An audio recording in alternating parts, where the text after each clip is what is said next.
میں تو اکثر کہتا ہوں کہ دعا مانگتے ہوئے قبول ہونے نہ ہونے کا شک دل میں نہیں رکھنا چاہیے۔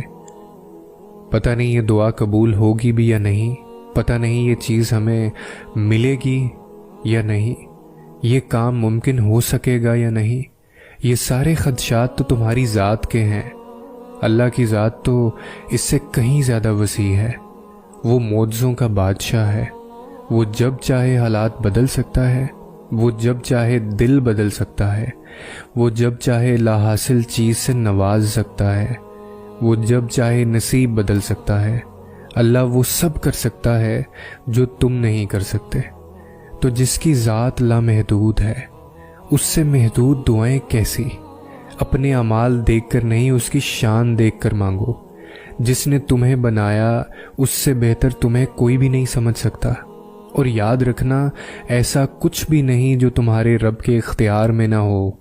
کوئی ایسا کام نہیں جو وہ کرنے پر قدرت نہیں رکھتا۔ کائنات میں کوئی ایسا زخم نہیں جسے اللہ بھر نہیں سکتا۔ یہی تو خود شناسی ہے کہ اللہ کے اختیار کو سمجھ جانا، پھر جو دل چاہے اس سے مانگ لینا۔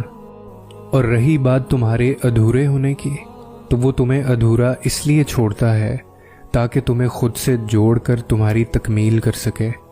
حالانکہ اس نے جزائیں اور سزائیں پہلے سے مقرر کر رکھی ہیں، پھر بھی تمہیں اپنی جانب کھینچنے کے سبب بناتا رہتا ہے۔ روزانہ 5 دفعہ تمہیں ملاقات کا دعوت نامہ دیتا ہے، اور پھر انتظار کرتا ہے کہ کبھی تو تم اس کی جانب واپس لوٹو۔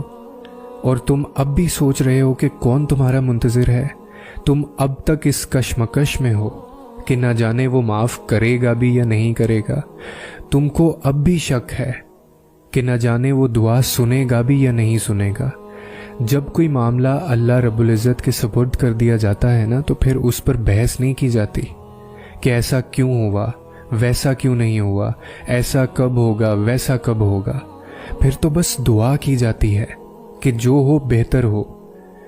پھر تو بس بڑے ادب سے ہاتھ پھیلائے جاتے ہیں اور التجا کی جاتی ہے۔ پھر تو مسکراتے ہوئے اشکوں کے دریا بہا دیے جاتے ہیں۔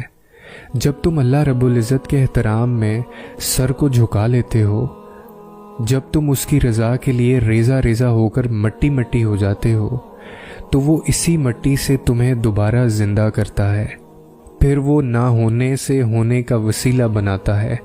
پھر وہ اپنے ایک حکم سے ہر وہ شے بدل دیتا ہے جس پر تمہارا دل مطمئن نہیں ہوتا۔